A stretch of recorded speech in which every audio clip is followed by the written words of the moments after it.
Voilà, on va commencer notre cours et le cours d'aujourd'hui sera, comme d'habitude, pour l'élévation de l'âme de monsieur et madame Cain, ainsi que pour un ancien élève qui vient aussi de quitter ce monde, monsieur Edi Konopniki, qui est Nishmato Tsroura Betzror Achaim. On est aujourd'hui le 28 janvier et on est Parshat Mishpatim. On a pas mal de choses à voir et on va commencer forcément par le commencement. On a de quoi être non seulement étonné, voire même choqué, voire même bouleversé. C'est tellement énorme, tellement gros, tellement incompréhensible que on se demande comment la Parsha Mishpatim peut commencer par ce sujet. Quel est le sujet qui commence la Parshat Mishpatim? Apparemment, on parle donc d'un juif esclave. Bon, je fais exprès de traduire le mot évêque par le mot esclave, car on va voir ensemble que c'est une traduction, comme toutes les traductions de la Torah, qui est fausse. Mais on va pour l'instant traduire comme malheureusement tout le monde traduit, parce que quoi qu'il en soit, il y a un petit peu de vrai. Donc, on nous parle de quoi? On nous parle de la possibilité qu'un juif puisse finalement être le évêque d'un autre juif, puisse prendre sur lui un maître. Et qu'est-ce que la Torah nous dit? Il travaillera chez son maître pendant 6 ans, et la 7e année, il sera libre. Et la Torah continue, elle nous dit, mais si jamais il vient et il dit, mais je suis si bien chez mon maître, j'aime ma femme, j'aime mes enfants, j'aime mon maître, et puis finalement j'ai une vie agréable en étant évêque, je n'ai pas envie de le quitter. Ça veut dire que finalement il refuse la possibilité de retrouver sa liberté la 7e année. Alors à ce moment-là, la Torah dit, bon, très bien, moi je t'ai donné la possibilité d'être libre la 7e année, mais si tu ne veux pas être libre la 7e année, alors on l'emmène près de la mezouza, donc la mezouza, et on lui colle son oreille à côté de la mezouza, et on lui perce l'oreille, comme pour le marquer du signe, comme quoi maintenant il sera évêque jusqu'à la fin de sa vie. C'est pas tout à fait ça, mais peu importe, j'ai pas envie de rentrer dans les nuances halachiques, puisque ça ne va rien nous apporter par rapport à notre cours. En tout cas, la Torah, au niveau du Pshat, dit qu'il restera évêque toute sa vie. Donc déjà, on pourrait commencer par la fin. À partir du moment où la Torah suppose qu'un homme puisse dire « je refuse la liberté », il est clair qu'on ne parle pas d'un esclave tel qu'on a passé notre enfance à voir les films de Spartacus. Très bien. On ne parle pas de ça. Parce que la traduction esclave, telle qu'on le comprend, quel est l'homme à qui on ouvre la porte de la prison, la porte de l'esclavage, et qui dit non, non, je suis très bien où je suis. Donc, première preuve comme quoi le mot évêque ne veut pas dire esclave dans le sens hollywoodien du terme. Deuxième preuve, c'est que dans toute la Torah, on est appelé par rapport à Hachem, comment qu'on est appelé? Les avadim d'Hachem. Donc, si je traduis le mot évêque par esclave, je suis désolé, moi je ne suis pas l'esclave d'Hachem. D'accord? Et j'espère pour vous aussi, d'ailleurs. Très bien. Et la troisième preuve, c'est que justement la Torah nous dit tout le contraire. En lecha ben chorin ela misheoseg baTorah. Il n'y a d'homme libre sur terre que celui qui se colle à la Torah. Donc se coller à la Torah, c'est forcément donc se coller à Hachem. Et si se coller à Hachem, c'est devenir un esclave, selon la traduction, vous voyez un petit peu les catastrophes des traductions que nous subissons depuis des millénaires. Je n'ai cessé de dire et de redire que nos maîtres disent dans le Talmud que la première fois que la Torah a été traduite dans une autre langue, c'était en grec de l'époque. Une obscurité inimaginable est descendue dans le monde et depuis on vit comme des aveugles. Ça veut dire que la traduction a tellement falsifié la Torah que finalement nos maîtres appellent ça une obscurité de laquelle on ne sortira pas jusqu'à la délivrance finale. Mais quoi qu'il en soit, à partir du moment, encore une fois, où on est appelé les Avadim d'Hachem, Avadai em velo Avadim les Avadim, dit le verset, vous êtes mes Avadim à moi et je vous interdis d'être les Avadim d'un homme. Donc il est absolument impossible de traduire esclave, je me répète, d'autant plus que être le Eved d'Hachem, c'est donc adhérer à sa Torah.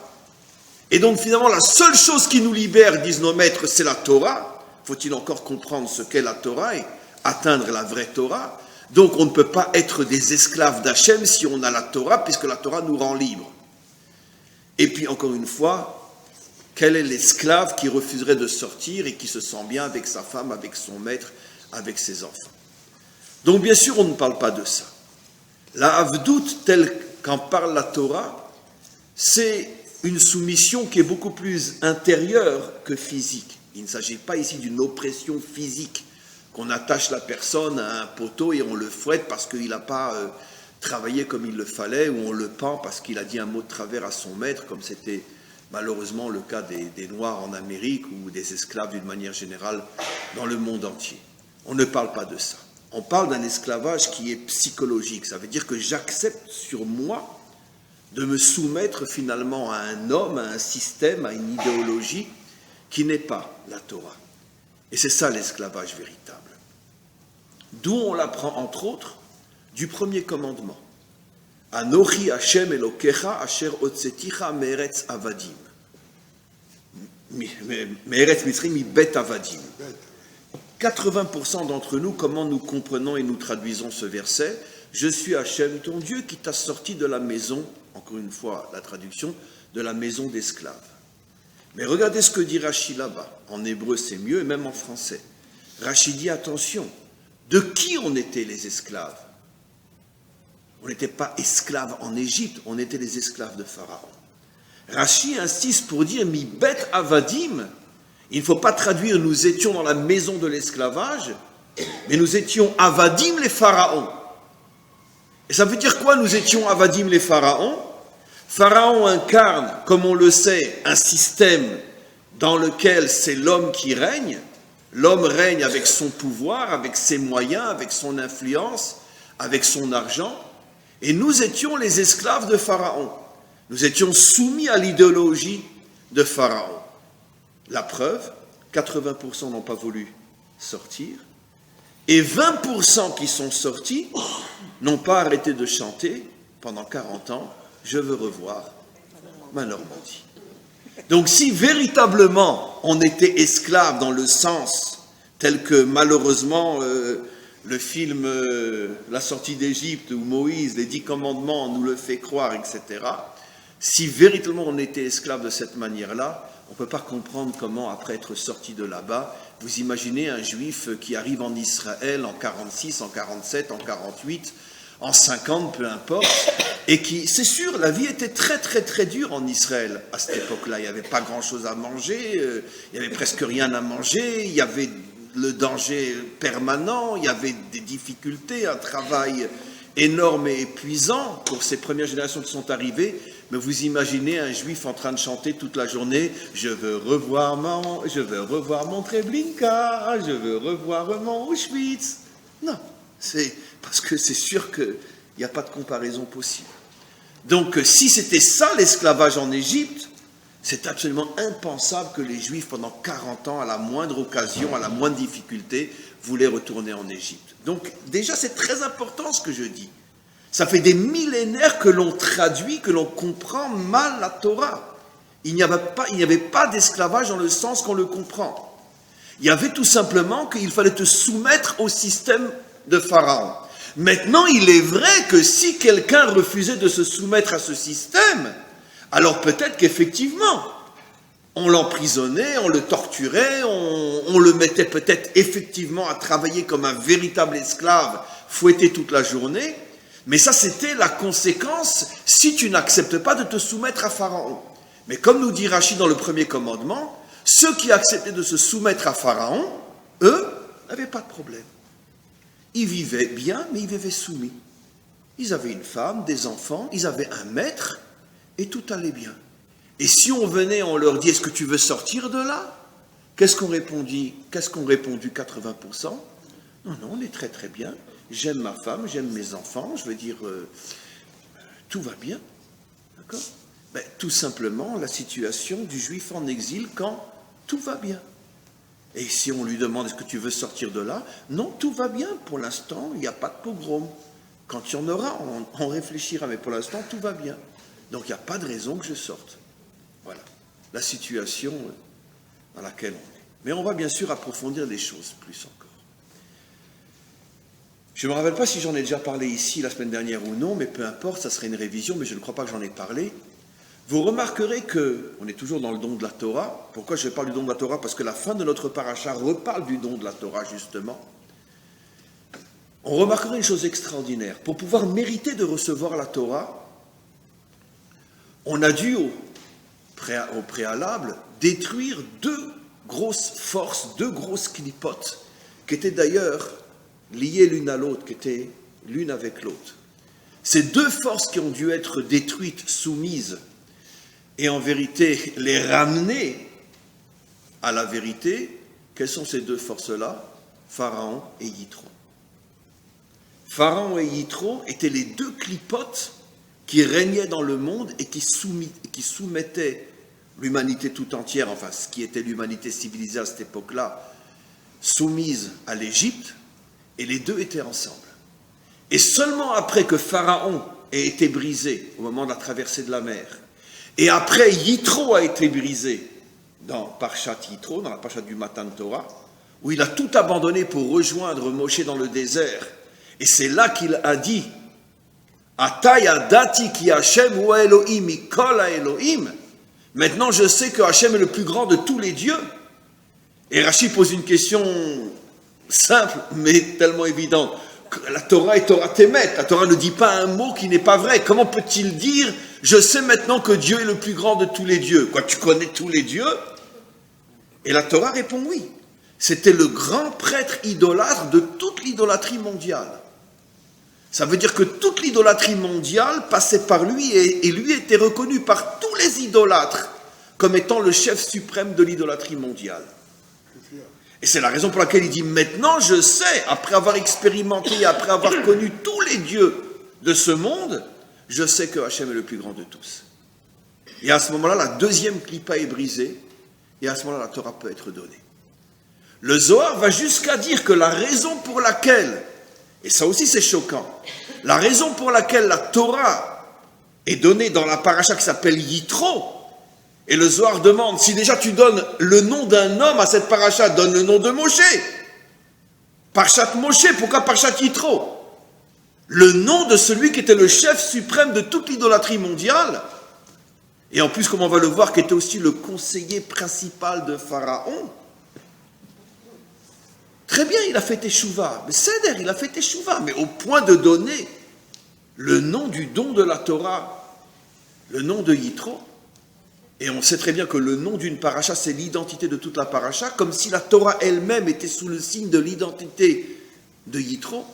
Et le Zohar répond, parce que tant que Yitro n'avait pas fait Teshuvah, il était absolument impossible de recevoir la Torah.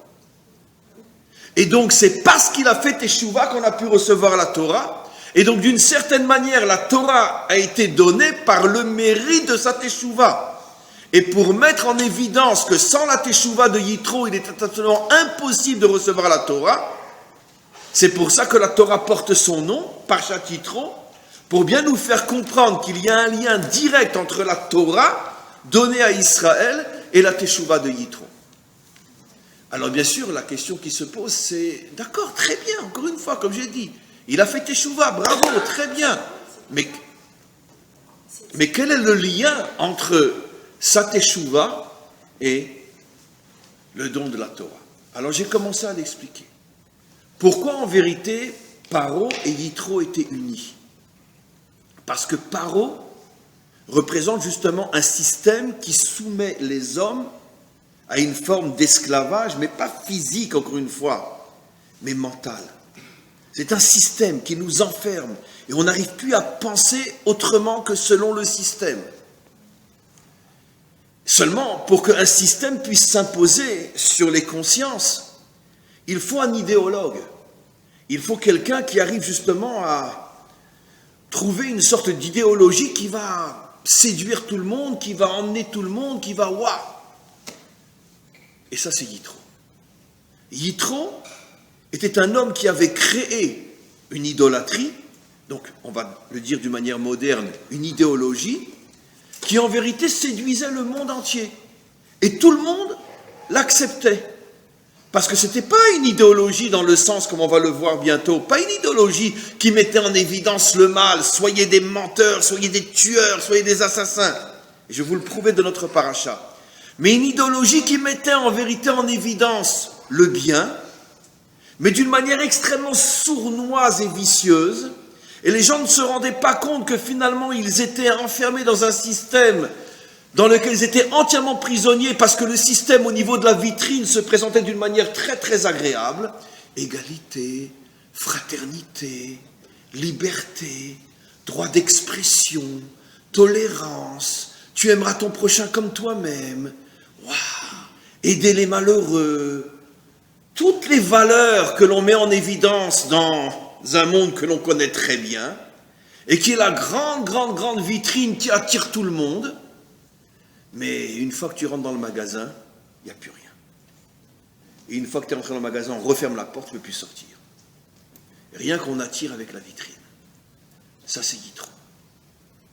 Et donc Yitro avait cette sagesse de comprendre que si tu veux faire rentrer l'humanité tout entière dans un système dans lequel ils vont tous se soumettre à Pharaon, le grand maître de l'idéologie yitroenne, il faut un homme comme Yitro.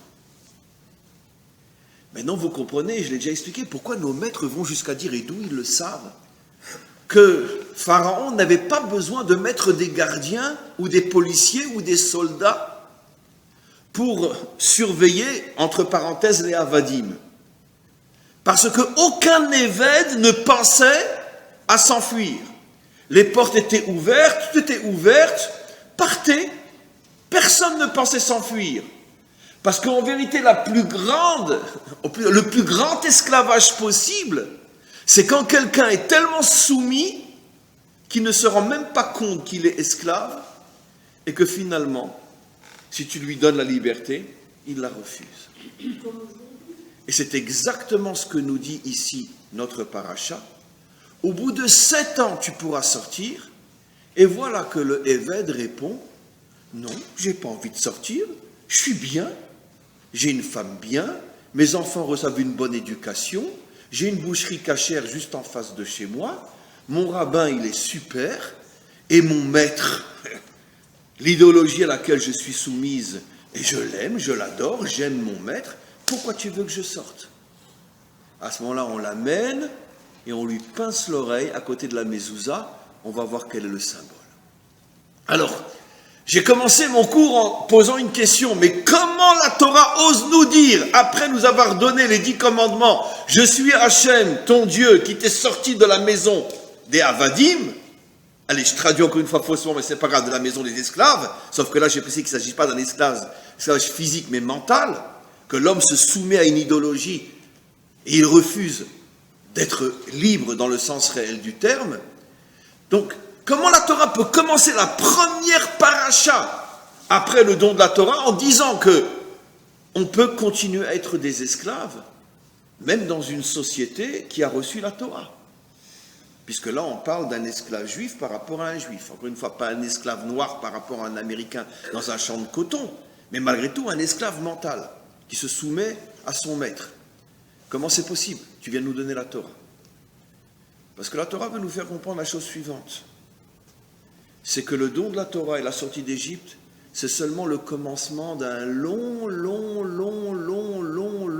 processus dont l'aboutissement ne sera qu'au moment de la délivrance finale. Et jusqu'à la délivrance finale, on continue à être des esclaves. La seule différence entre avant le don de la Torah et après, c'est qu'avant le don de la Torah, même si tu voulais t'en sortir, tu ne peux pas t'en sortir. Parce que tu ne sais même pas que tu es un esclave.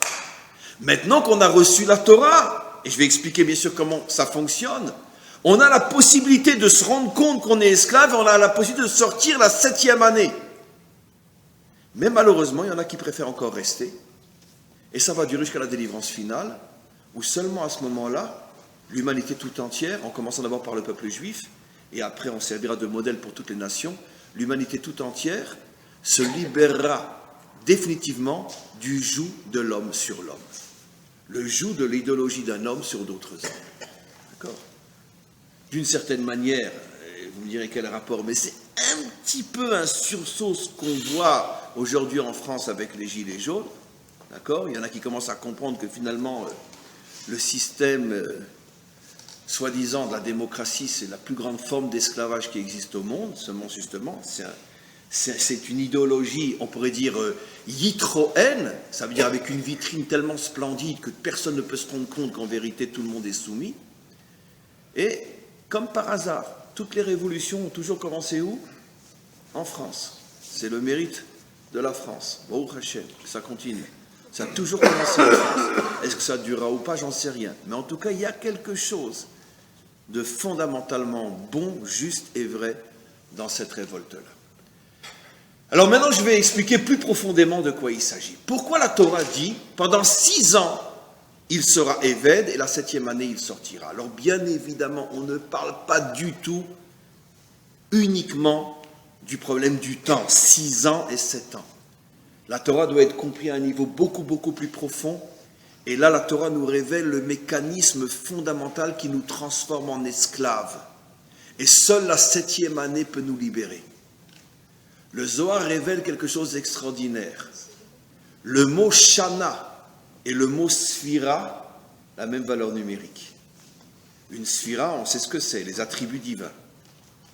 Et il y a 7 attributs divins fondamentaux, il y en a 10, mais moi je vais parler des 7 derniers, par rapport auxquels correspondent 7 personnages bibliques fondamentaux. Le premier attribut divin des 7, c'est Chesed, auquel correspond Abraham. Le deuxième est Gvura, auquel correspond Yitzhak. Le troisième est Tiferet, auquel correspond Yaakov. Le quatrième est Netzach, auquel correspond Moshe.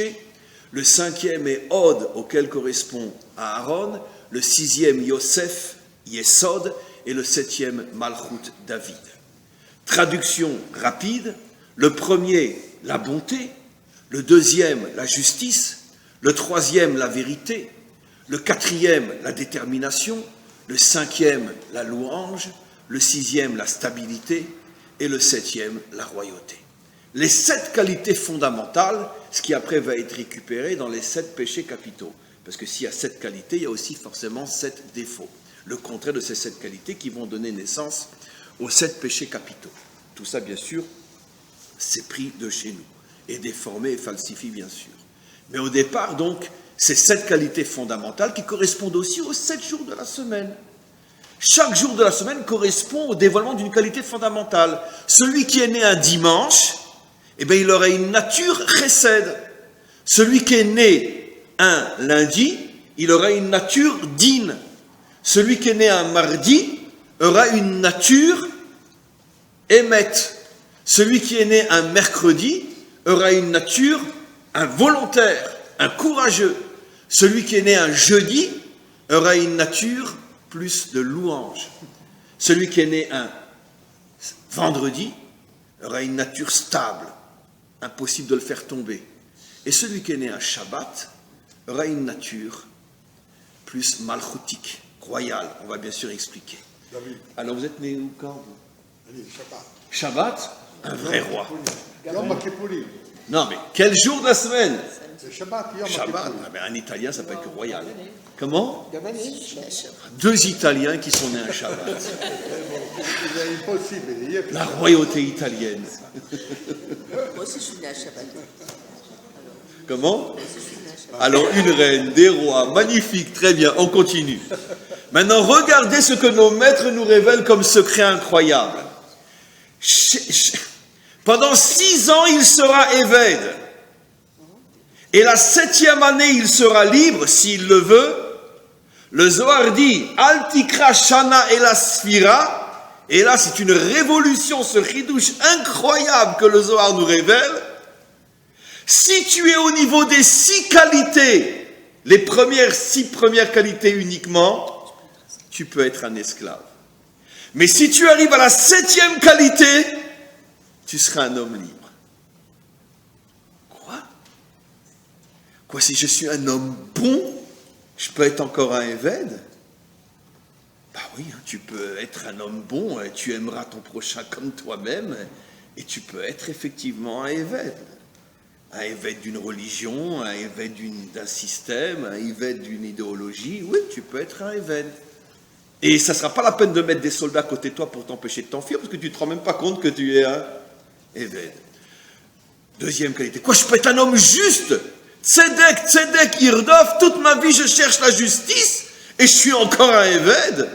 Oui, tu peux être un homme juste. Et oui, bien sûr, très bien. Je vous garantis que la mafia colombienne et mexicaine, ils ont ceux qui sont chargés de faire respecter la justice, les règles de la mafia mexicaine.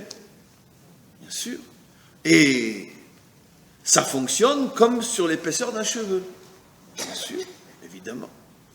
Évidemment. Je peux être un homme juste et... Allez, je vais commencer à dire des choses un petit peu choquantes. Ben oui, parce que la justice, il faut savoir, elle est au service de quel système aussi? D'accord. Alors, je vais dire quelque chose de très, très, très choquant. D'accord. Moi, je suis une secrétaire de 25 ans. D'accord. Belle et jeune. Tous les jours, j'arrive à mon travail, il faut chercher à la loupe, où est mon habit? D'accord. Et puis, je m'assois en face de mon patron tous les jours. D'accord. Et non, j'ai le droit de m'habiller comme je veux. Hein.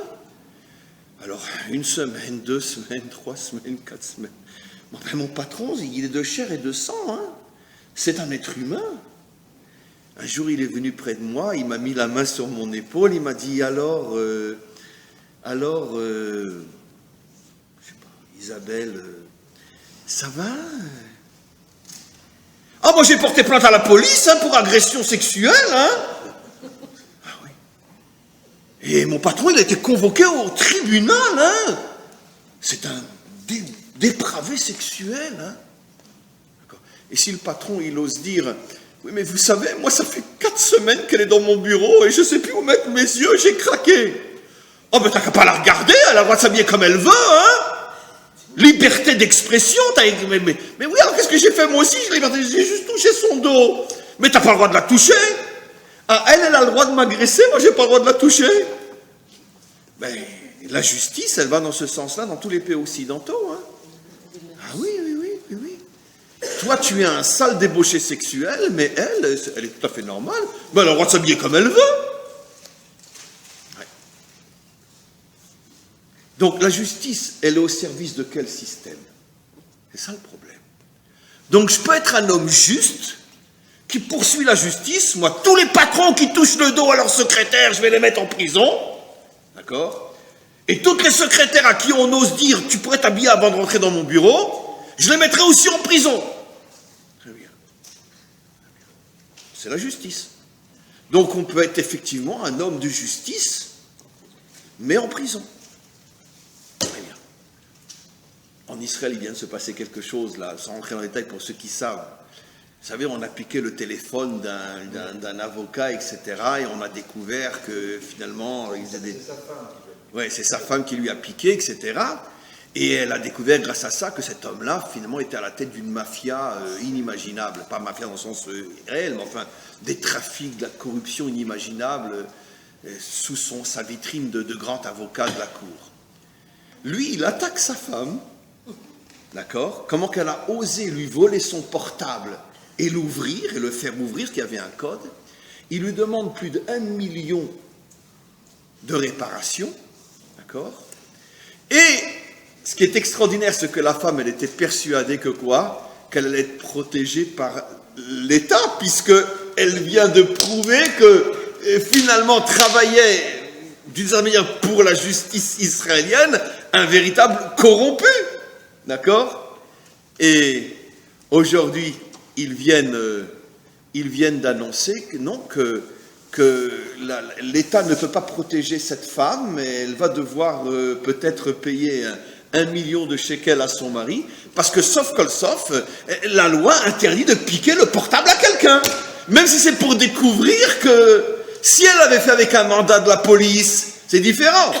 mais comme elle l'a fait à son titre personnel, même si finalement tout l'État d'Israël en est le bénéficiaire, puisqu'on vient venant de faire tomber un homme dangereux, et on ne le savait pas, mais toi tu as piqué le portable de ton mari. Elle était bien sûr divorcée parce qu'elle s'était rendue compte qu'elle était trompée toutes les heures et toutes les secondes par ce débauché qui en plus est un homme corrompu, donc elle a demandé de retrouver sa liberté, mais elle lui a piqué son portable, elle risque de perdre 1 million de shekels.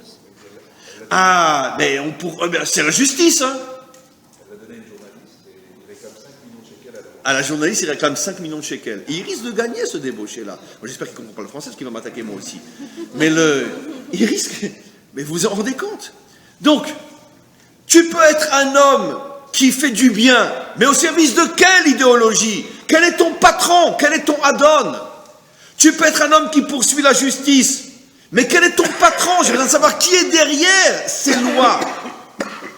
Tu peux être un homme qui cherche la vérité. D'accord? Mais là aussi c'est pareil, il y a vérité et vérité, il y a des choses par exemple qu'il est absolument interdit de révéler si ça n'apporte pas quelque chose qui peut aider ceux qui vont l'entendre. C'est quoi le issour du Lachon Hara? C'est que quand tu dis la vérité. Si tu mens, si tu colportes des mensonges sur quelqu'un, ça ne s'appelle pas du Lachon Hara, ça s'appelle Motzi Shem Ra. Ça veut dire salir une personne, faussement. Qu'est-ce qui est plus grave? De dire un mensonge sur une personne ou de dire la vérité sur une personne? Dire la vérité sur une personne. Parce que quand tu dis un mensonge, c'est facilement, on pourrait dire, rejetable. Tu vas facilement prouver qu'on ment sur toi, si tu as envie de te battre. Mais quand on révèle quelque chose qui est vrai, tu ne pourras pas. Voilà. Nos maîtres nous disent que le deuxième temple a été détruit entre autres à cause du Lachon Hara. C'est que chacun disait la vérité. Vous avez vu ce qu'il a fait? Chacun disait la vérité. Ah, mais moi je mens pas, pourquoi tu veux que je me taise? C'est la vérité. Oui, mais le problème, c'est que justement, si tu es soumis à un système qui demande qu'on révèle toutes les vérités pour plus facilement détruire tout ce qui nous dérange, alors oui, tu dis la vérité, mais c'est une vérité au service de qui? Je suis un homme déterminé, je vais jusqu'au bout. Je me fais sauter dans une école et je meurs avec 50 enfants. Moi, j'ai Netzar en moi. Je suis un djihadiste. Je vais jusqu'au bout. Ah bah oui, effectivement, tu as un sacré caractère, hein, ah ouais, tu as de la volonté, hein, tu vas jusqu'au bout, hein, vraiment. Mais pour quel système tu travailles? Donc, tu es, encore une fois, l'esclave d'un système. D'accord? Ah, moi je suis un homme de louange, un homme de prière, un homme de... Très bien, mais c'est qui ton Dieu? C'est quoi ta religion? D'accord? Et qu'est-ce que tu demandes dans tes prières? D'accord? Dieu fait disparaître tous les infidèles de ce monde. Et je suis prêt à t'aider un petit peu avec quelques mots. D'accord? Ou bien d'autres prières. C'est qui ton Dieu? Peut-être que tu pries, mais effectivement que tu es prisonnier d'un système. Et moi, je suis Yosef. Je suis un homme stable. Rien ne peut me faire tomber. Ben oui, effectivement, je suis le chef de la mafia, j'ai déjà fait 20 ans de tôle, mais dès que je suis ressorti, j'ai repris mes activités, moi, rien ne peut me faire tomber. Très bien. D'accord, mais pour quel système tu travailles? Donc, tu peux être 6 ans esclave, dit le Zohar, les 6 premières sphirotes, les 6 premières qualités ne te sortent pas de l'esclavage.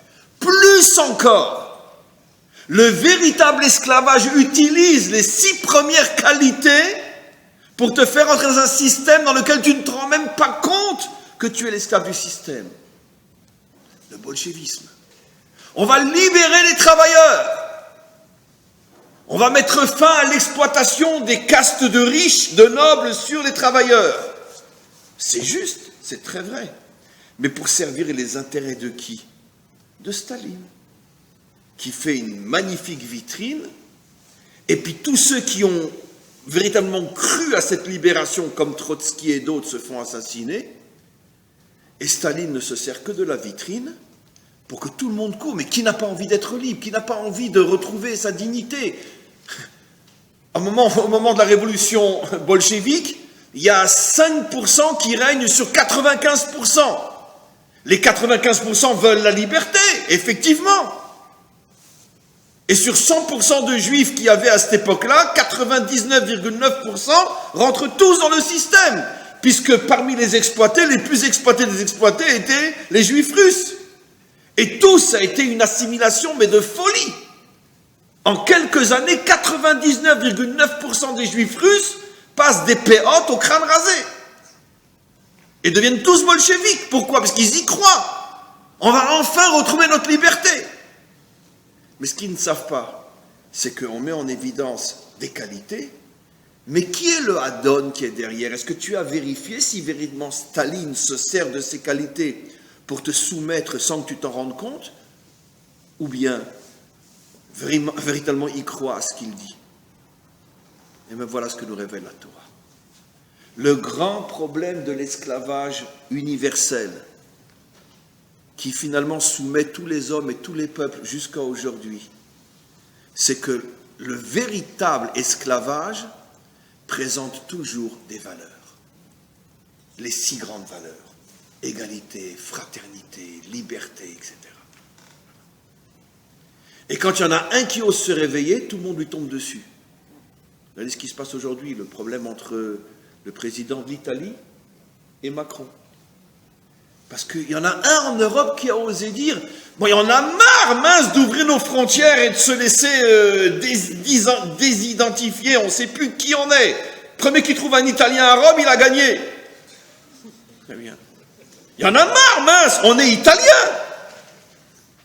Et Macron lui tombe dessus, il dit « Mais comment tu oses aller contre le principe universel de l'ouverture, de l'amour du prochain, de venir en aide à la souffrance humaine. » Et il a toute l'Europe avec lui, parce que quand on parle comme ça, mais qui ne veut pas l'amour, la tolérance, la liberté?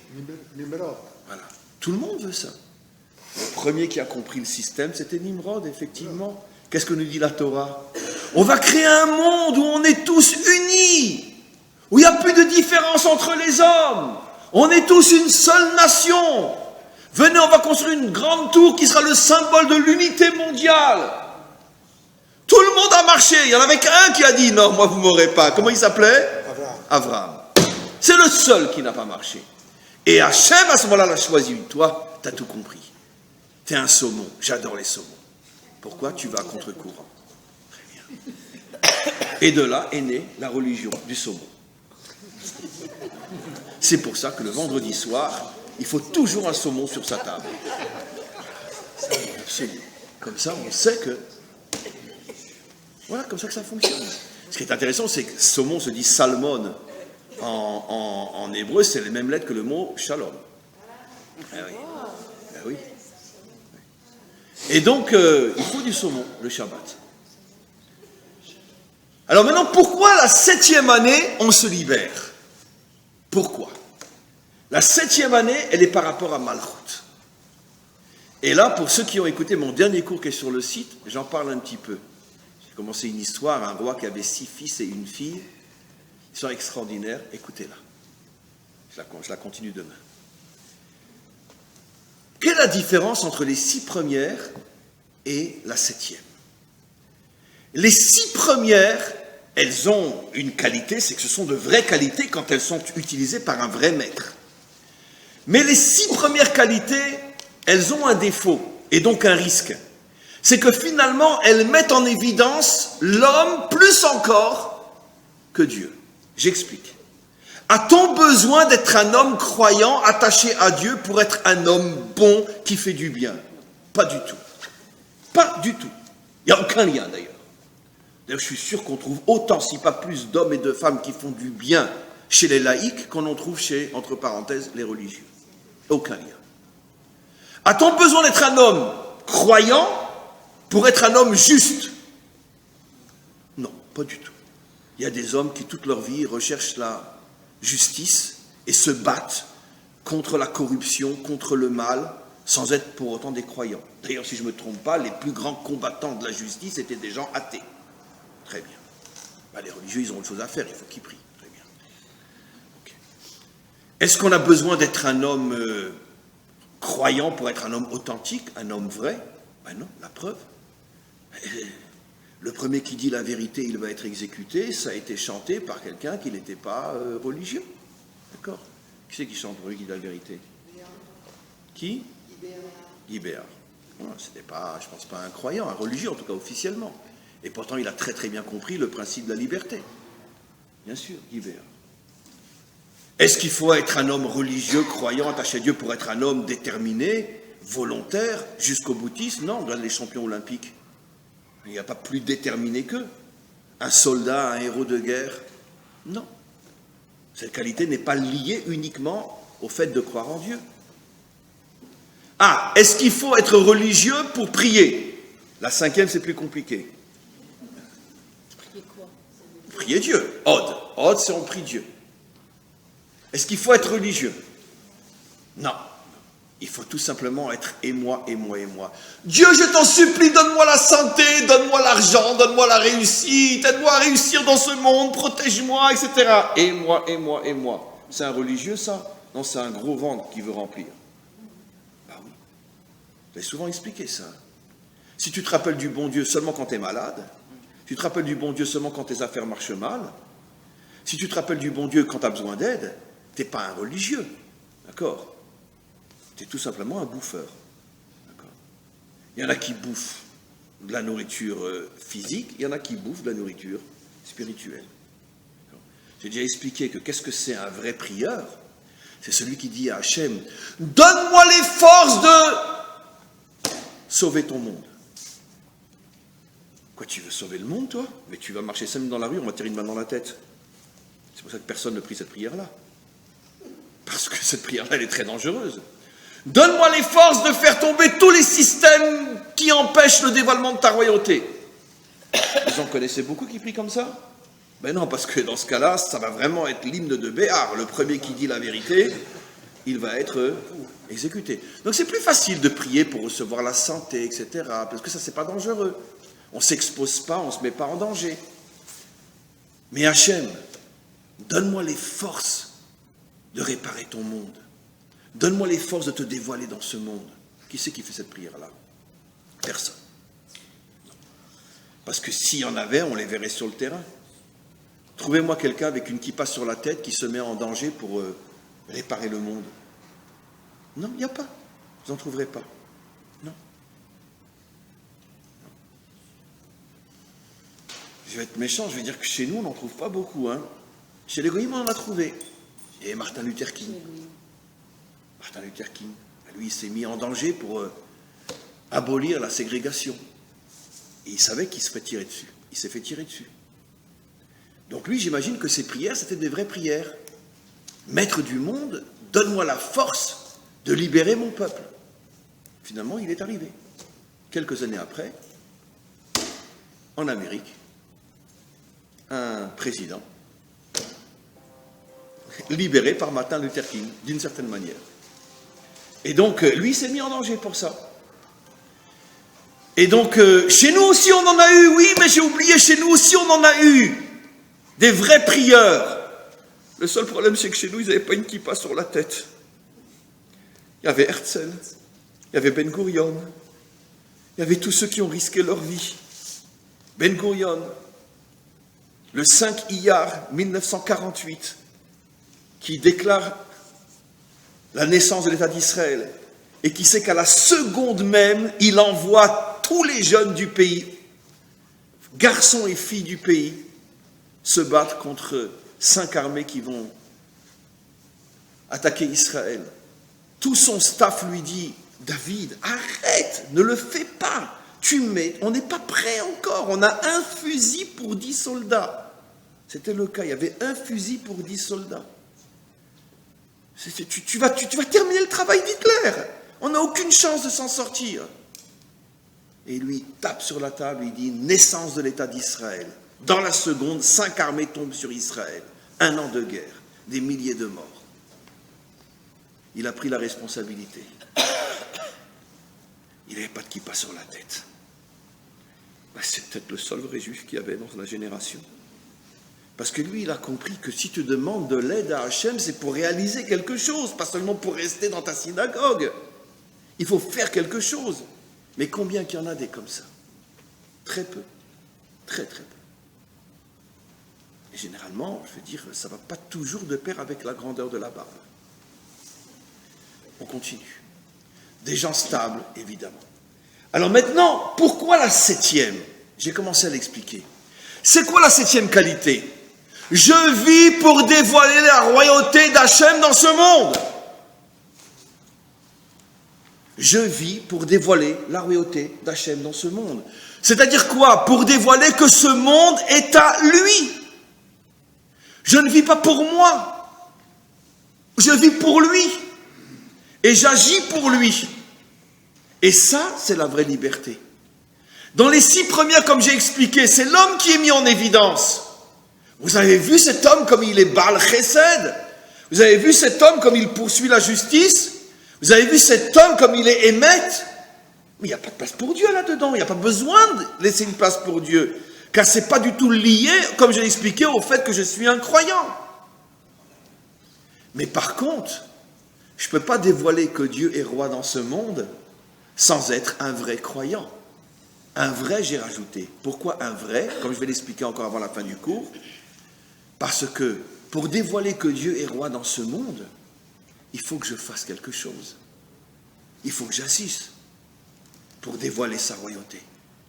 Et donc automatiquement me mettre en danger. Et surtout aller contre le système. Parce que le système, lui, il ne met en évidence que les 6 premières qualités. Mais il ne mettra pas en évidence la 7e. Donnons un exemple simple, encore une fois. Même dans notre monde à nous, le discours classique, il faut être un Baal Chesed, il faut faire du bien, il faut accomplir tous les commandements, le din, la justice, il faut chercher la vérité, etc., etc., etc. Mais quand on en arrive au 7e, qu'il faut dévoiler la royauté d'Hachem dans ce monde, et que tu ne peux dévoiler la royauté d'Hachem dans ce monde que s'il y a un peuple sur sa terre, comme disent nos maîtres, qui en meler bli'am, il n'y a pas de roi sans peuple, et un peuple n'est un peuple que quand il a une terre et un pays. Quand Herzl est venu et qu'il a dit, bon ben si on retournait chez nous, eh bien la plupart, ceux-ci sont opposés. Pourquoi? Parce qu'en vérité, ils ne voulaient pas la royauté. Ils voulaient uniquement les 6 premières qualités. Et tout le monde reste dans le système. Je suis gentil, je ne suis pas méchant, je cherche la justice. Et puis après Hitler, il est venu, il a ramassé tout le monde. Puisque tout le monde était enfermé dans son exil, il n'y avait qu'à les ramasser à la petite cuillère. Ils étaient tous là. Mais si des décennies auparavant, il y avait eu une levée de bouclier, et tout le monde s'était levé et était retourné en Israël, mais il n'aurait pas pu faire ce qu'il a fait. Voilà. Seulement non. On parlait des 6 premières qualités, on ne parlait pas de la dernière. Si, bien sûr, on dit Bayom Haou Hashem Echad Ushmo Echad, Bayom Haou Hashem le Melech al Kol Haaretz. En ce jour, Dieu sera roi sur toute la terre. Oui, mais d'accord, mais comment qu'on y arrive en ce jour? Ben, pense bien et tout ira bien. Crois-y, ça marchera. Voilà. L'Eshana Abba Birushalayim. L'an prochain à Jérusalem. Mais surtout pas cette année. Parce que cette année, c'est pas bon pour les affaires. Donc l'an prochain à Jérusalem. Très bien. On connaît l'histoire, elle est vieille comme le monde. Maintenant, vous allez comprendre pourquoi on dit à ce juif, la 7e année tu sors. Ça veut dire, tant que tu seras un juif qui étudie la Torah uniquement au niveau des 6 premiers aspects, je suis un bon juif, je suis pas méchant, j'accomplis les commandements, je fais tout ce que la Torah me demande de faire, tout sauf une chose, je ne me battrai pas pour dévoiler la royauté d'Hachem sur terre. Tant que tu es un juif comme ça, tu es un juif esclave. Tu es dans un système enfermé, comme on le voit aujourd'hui, sans être trop clair. On voit bien. Chacun est dans son système, son rave, son truc, son machin. Moi je suis Litaï, moi je suis Chassid, moi je suis Ashkenaz, moi je suis Sfarad, moi je suis Haridi, moi je suis Dati. Chacun est dans son système. Et très difficile d'en sortir. Tu veux te libérer? Arrive à la Malchoute. bats-toi pour que Hachem soit roi sur terre. Quelle est la réponse? Ah non, je peux pas, hein, parce que moi j'aime ma femme, mes enfants et mon maître. Et c'est qui ton maître? Mais moi, celui que je suis, il m'a pas dit qu'il fallait se battre pour dévoiler que Hachem est roi. Il m'a dit qu'il fallait dire tous les ans les Shana Haba Birushalayim. Il m'a pas dit qu'il fallait se battre pour dévoiler la royauté d'Hachem. Mais moi, j'ai jamais entendu ça de mon rave. Il m'a dit au contraire, je dois être gentil, je dois pas être méchant. Mignon, quoi. Donc moi, j'aime ma femme, mes enfants, mon maître, je ne vais pas me mettre en danger. Qu'est-ce qu'on fait? On dit, tiens, viens, espèce de sale juif, je vais te montrer, moi. Tu lui prends son oreille, tu la colles à côté de la mezouza et tu lui troues l'oreille. D'accord? D'abord, tu lui montres que c'est une petite fillette. Il se fait des boucles d'oreilles. Très bien. Mais oui, mais c'est vrai ce que j'ai. Pourquoi cette petite fillette qui se fait des boucles d'oreilles? Pourquoi? Pourquoi près de la mezouza? Pourquoi? Mais qu'est-ce qui s'est passé près de la mezouza? Hachem a demandé aux Juifs qui voulaient sortir d'Égypte de prendre l'idole du système, l'agneau, le mouton. Comme une fois j'ai expliqué, pourquoi le mouton était l'idole de l'Égypte? Parce que tout le système égyptien, c'est de nous transformer en mouton. D'accord? Ton maître a dit, fais ce qu'il t'a dit. Un point, c'est tout. Ok. Le maître, il peut être religieux, pas religieux, peu importe. Le maître, il incarne le système dans lequel je suis prisonnier. Quand Moshe est venu, il a dit, on va prendre le mouton, on va l'égorger, on va le faire à la hache pour que l'odeur se répande dans toute l'Égypte. Mais vous imaginez comment les Juifs se sont mis en danger? Ah, ils ont amené sur eux le premier pogrom de l'histoire. C'est ce que nous disent nos maîtres. Ils ont amené le mouton chez eux le 10e jour du mois de Nissan. Et ils l'ont attaché dans la maison. Et pendant 10 jours, dans toute l'Égypte, on entendait psh, psh, psh, psh. C'était quoi? Le bruit des couteaux et des épées que les Égyptiens étaient en train d'aiguiser. Parce qu'ils savaient que non seulement ils allaient tuer leur Dieu, mais en plus, ils allaient le sacrifier le jour qui est Chag la mouton. Et le 14 Nissan, c'était le jour de fête du mouton en Égypte. Et donc, ils aiguisaient leurs couteaux pour égorger les Juifs qui oseraient égorger le mouton. Voilà ce que nos maîtres nous expliquent. Et pendant 4 jours, dans toute l'Égypte, on entend le bruit de l'aiguisement des moutons.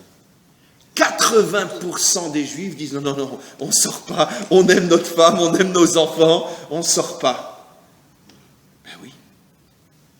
Quand, dans les années 20, dans les années 30, quand Hitler, le parti nazi a commencé à monter au pouvoir, et puis qu'entre autres, Jabotinsky allait de Keïla en Keïla, en Pologne, en Russie, en Ukraine, il les disait, fuyez, partez, partez! Partez pour aller où? Venez en Palestine. Ben non, il n'y a pas de quoi manger là-bas. Et moi j'aime ma femme et mes enfants. Mais très bien, tu les accompagneras jusque dans les faux crématoires. Bien sûr, c'est ce qui s'est passé. Absolument. 80% a refusé de sortir. Bien sûr. Parce que moi j'aime ma femme et mes enfants. Je ne vais pas les amener dans un pays où il n'y a que du désert et des marécages. Très bien. Ben oui, En Chadash Achat Hashemesh, hein. Vous savez, l'histoire, c'est la répétition de tout ce qui est marqué dans la Torah. 80% dit non, on est très bien en Égypte. 20% ont eu sur le moment le courage de prendre l'emblème, le symbole de l'esclavage, de prendre le mouton, de l'égorger le jour saint des Égyptiens et de le faire à la hache pour que l'odeur se répande dans toute l'Égypte. Vous imaginez comme ils tremblaient? Mais ce qu'ils ne savaient pas, c'est qu'Hachem allait les aider. Et ce jour-là, Makat Bechorot, toute l'Égypte est occupée à enterrer ses morts. Donc ils n'ont pas le temps d'enterrer les Juifs. Et c'est comme ça qu'on s'en sort. Mais où il fallait mettre le sang? À côté de la mezouza. La mezouza représente justement le fait que quoi? Pourquoi elle est à l'extérieur, la mezouza? Pourquoi? Parce qu'elle vient nous faire comprendre la chose suivante. D'accord? Ne vis pas avec Hachem uniquement dans ta maison. Quand tu dois vivre avec Hachem, justement, quand tu es dehors. Ça veut dire, dans le monde extérieur, tu dois amener Hachem avec toi. Pas comme disait le père fondateur de la Réforme, Mendelssohn, d'accord? Sois un juif chez toi et un homme à l'extérieur. Voilà la devise du fondateur du judaïsme réformé. Sois un juif chez toi et un homme à l'extérieur. Ça veut dire quand tu es à l'extérieur, comporte-toi comme tout le monde. Mange cachère chez toi, d'accord? Et fais ce que tu veux à l'extérieur. Et la mezouza est tout le contraire de ce qu'il disait. Au contraire, un juif chez toi, ça ne m'intéresse pas, car ça c'est trop facile. J'aimerais bien savoir si tu es capable, d'accord? Si tu es un homme d'affaires. Encore aujourd'hui, c'est très facile parce qu'il y a des très très bons restaurants. Mais vous imaginez, il y a 50 ans, à Paris, même à Paris, signer un contrat d'affaires avec des Chinois dans un petit snack falafel, cachère, à Paris? Impossible. Donc qu'est-ce que faisaient tous les hommes d'affaires à Paris il y a 50 ans ou 40 ans? Bon, très bien, on va rentrer dans un grand restaurant, d'accord? Mais je prendrai du poisson. Oui, mais attends, mais le poisson, il est cuit dans quoi? Non, c'est du poisson, hein, mais attends, c'est un contrat d'1 million. D'accord? Qui n'est pas passé par là? Aujourd'hui, c'est facile. Aujourd'hui, le restaurant cachère hyper luxe. Mais il y a 40 ans, eh ben, c'était difficile. Alors, on va pas quand même on va pas manger un falafel dans un snack où on peut même pas s'asseoir parce qu'il n'y a pas suffisamment de place. Donc, on allait dans un grand restaurant, on payait à la note, on prenait que du poisson, qui avait un drôle de goût de porc d'ailleurs, parce que cuit dans des casseroles dans lesquelles 1 heure avant, on a cuit du porc avec une bonne crème fraîche. Mais moi, je mange que du poisson. C'est ça ce que la mezouza vient te dire. Moi, j'en ai rien à fiche de ta cacheroute à la maison. Je veux devoir manger cachère à l'extérieur. J'en ai rien à fiche quand tu rentres chez toi, tu mets une kippa sur la tête. Je veux que tu gardes ta kippa même quand tu es à l'extérieur. C'est ça ce que je veux voir. J'en ai rien à fiche que tu rentres chez toi, tu as les tzitzit. Je veux voir tes tzitzit dehors, en plein Paris. C'est là que je veux les voir. Ça, la mezouza. C'est-à-dire, qu'est-ce qu'elle nous apprend, la mezouza? Elle nous apprend que la première fois dont on parle la mezouza dans la Torah, c'est justement cette messirut nefesh pour dévoiler que Dieu est roi. Et c'est pour ça qu'on dit à ce juif, tu ne veux pas sortir la 7e année? Tu veux continuer à vivre comme un esclave? On va t'amener près de la mezouza et on va te rappeler, sache, que la mezouza, c'est le symbole du véritable judaïsme. Être capable de se mettre en danger pour aller jusqu'au bout de ce à quoi tu crois et de ne pas rester enfermé derrière la porte de ta maison. Et alors tu peux dire les Shana Abba Birushalayim, tu peux dire tout ce que tu veux. Un jour Dieu sera roi sur toute la terre. J'espère que personne ne m'a entendu, hein. Oui, Dieu sera roi sur toute la terre un jour, d'accord. Mais va le crier dans la rue, ça. Non, ça non. Surtout que la mezouza, elle est à l'intérieur et la bête, tu ne la mets pas à l'extérieur. Oui, et c'est ça, ils mettront même la mezouza à l'intérieur, c'est vrai, parce qu'au moins elle doit être à l'extérieur. Ben oui, vous avez des tas de gens en France et partout qui ont la mezouza à l'intérieur, parce que, et en fait, c'est pas cachère. La bracha et les batala. Si la mezouza est à l'intérieur de la porte, c'est pas cachère, c'est comme si tu n'avais rien. Mais il faut la mettre donc à l'extérieur. Je terminerai juste, il nous reste 1 minute avec la fin de la paracha. La fin de la paracha nous apprend, vous verrez, pour ceux qui veulent regarder avec Rachi en français, en hébreu, on nous reparle du don de la Torah et on nous reparle des fameux skenim, les anciens, qui ont accompagné Moshe jusqu'au Sinaï, jusqu'au mont Sinaï, puis après ils sont restés en bas, mais ils les ont accompagnés. Et Rachi nous dit quelque chose d'étrange là-bas. Il nous dit, ces skenim-là, c'est les fameux skenim que Hachem a punis au moment de l'une des premières révoltes qu'il y aura dans le Sefer Bamidbar, quand il y a eu la première révolte d'Israël, les Mitonénim, et ils se révoltèrent, mais la Torah n'explique pas très très clairement pourquoi ils se sont révoltés. Seulement Rachi dit pourquoi ils se sont révoltés, parce que finalement, quand ils ont compris que ça y est, on était en direction pour aller vers la terre d'Israël, ils se sont révoltés, ils n'ont pas voulu. C'est la faute qui précède la faute des explorateurs. On en parle chaque année. Et à ce moment-là, bizarrement, on nous dit que les skenim ont été punis. Et les skenim en question, c'est les fameux skenim qui ont accompagné Moshe jusqu'au don de la Torah, auquel Hachem leur a dit, vous restez en bas, vous ne montez pas avec Moshe. Tiens, pourquoi ils peuvent pas monter avec Moshe? Et c'est les fameux skenim qui étaient les skenim, donc les dirigeants spirituels d'Israël, au moment où Moshe s'est révélé comme le libérateur. Et Hachem dit, normalement, Rachi dit, ça fait longtemps qu'Hachem aurait dû les punir. Mais bon, il n'a pas voulu les punir avant la fameuse révolte où les Juifs ont refusé de rentrer en Israël. C'est qui ces Skenim? Pourquoi finalement ils n'étaient pas à la hauteur? Pourquoi? Parce que c'est les fameux Skenim qui étaient donc finalement les leaders spirituels d'Israël pendant tout le temps de l'exil. C'était des leaders spirituels. D'ailleurs, Hachem dira à Moshe, les premiers que tu vas rencontrer quand tu vas retourner en Égypte, c'est eux. C'est à eux qu'il faut parler, c'était les dirigeants spirituels d'Israël. C'est donc eux qui, d'une certaine manière, tous les jours, en tout cas tous les Shabbats, au Beth Knesset, disaient « Ne vous inquiétez pas, n'ayez pas peur, on a la promesse d'Hachem qu'un jour on sortira et on ira en Israël. Soyez croyants, croyez mes frères, croyez mes sœurs, Dieu va venir et nous libérer. » C'était les dirigeants spirituels qui entretenaient finalement la foi d'Israël. C'est pour ça qu'on les appelle les Skenim. Mais qu'est-ce qui s'est passé?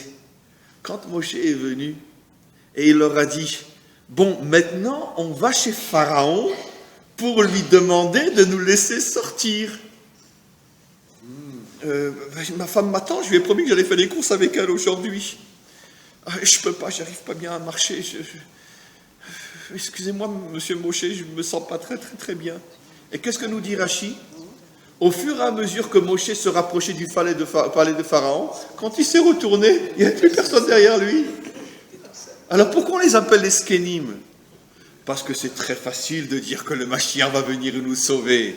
Mais de faire quelque chose pour que le Mashiach nous sauve, ça c'est une autre histoire. Et Moshe s'est retrouvé tout seul devant Pharaon. Où étaient les Skenim? Mais ils faisaient tous des courses à Osherad avec leurs femmes. Bien sûr. Donc, les Shana Haba Birushalayim, ça c'est sûr. Mais fais quelque chose pour que ça bouge, non, je ne suis plus là. Et regardez ce que dit Rachi à la fin de la paracha. Ces Skenim-là, Hachem les a tous liquidés, pratiquement après Matan Torah. Pourquoi ce n'est pas des Skenim comme ça qu'Hachem veut? Alors, qui c'est qui a été nommé Skenim à leur place? Et j'ai terminé mon cours. Incroyable. Vous vous rappelez qu'à la fin de Parshat Shemot, quand Moshe est revenu, et que les tsarotes, les souffrances ont redoublé, et qu'à ce moment-là, les Juifs n'arrivaient plus à tenir, c'est marqué à la fin de la Parashat Shemot que les Juifs qui étaient préposés sur des groupes de travailleurs, eux ont été amenés devant Pharaon et ils ont été frappés, torturés devant Pharaon. Pourquoi?